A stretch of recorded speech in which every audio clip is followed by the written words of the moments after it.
Hey guys, follow Myth here, bringing you a thorough guide on setting up a Purified water farm. I find that a lot of guides on this are rather vague, clickbaity, make 1 million caps with one simple trick, and leaving a bunch of details out of it. So I'll show you the realistic, no bullshit, no exploits way to do it. To produce purified water in the hundreds efficiently, you're gonna need the right perks, starting off with Science Rank 1, which will allow you to craft large power generators and industrial water purifiers, each producing 40 water units. You'll also want to have purified water accessible from any settlement, especially if you play survival and don't have fast travel, which is why you'll need Local Leader Rank 1. It allows you to establish supply lines between settlements. Now, the one thing a lot of people forget is that the more your settlement produces, the more defense it requires. That's why I recommend you get Gun Nut Rank 1 to craft decent turrets around your settlement to defend it. Lastly, what good is it to have hundreds of purified waters if they sell like crap? That's why you need Caps Collector. It gives you a 10% buying and selling discount. I'd also recommend getting Junktown Jerky vendor magazines. Each issue grants you a 3% discount.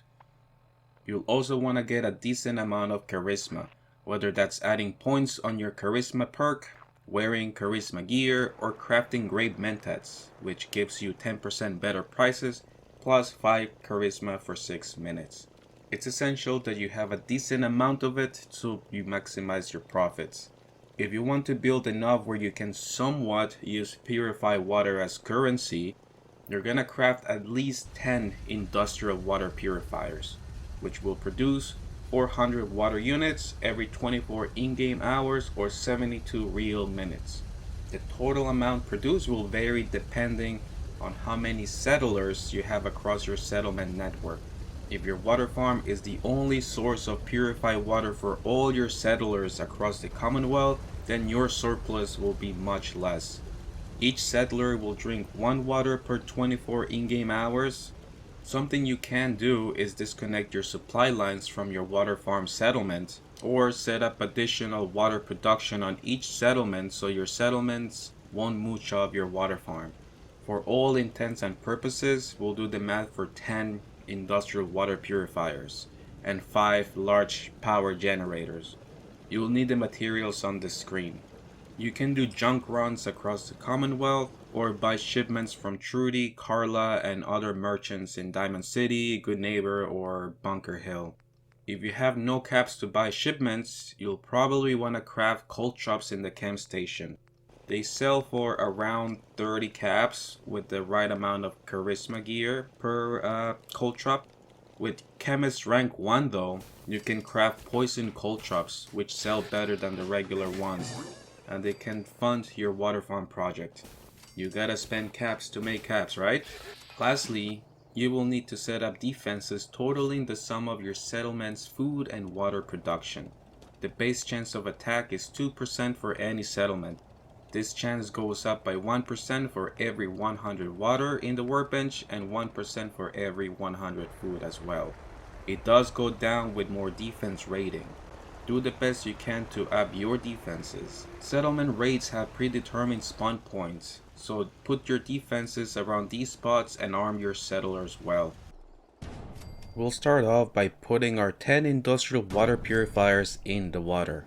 You can also put them on land by simply putting a concrete column as close to it as possible. Press and hold E until both objects are highlighted in green. The game will use the collision of the concrete column rather than the industrial purifier, which turns out to be quite flexible. And it'll still produce water.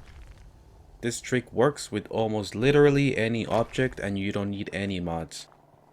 Next, we'll set up our power generators.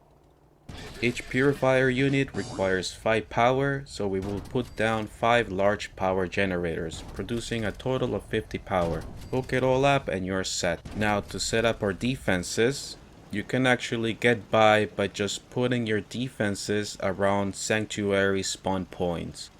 The first one is west of the main bridge, behind what used to be a dilapidated house. The second one is on the north pathway leading to Vault 111, and the third spawn point is northeast behind another dilapidated house. The rest of the defenses I set up around the water farm are just for show. Make sure the workshop in your water farm settlement has 0 drinks of any kind. There is a cap before settlements stop producing water, and having drinkable items in the workshop will interfere with your water production. To be on the safe side, occasionally withdraw your purified water and put it in a container outside your workshop. All in all, it's somewhat resource intensive and not something I recommend doing early in the game. You're better off crafting poison caltrops and slowly fund your water farm project as you play the game. Anyway, I hope you found this guide helpful. Thanks for watching, and I'll see you all on the next one.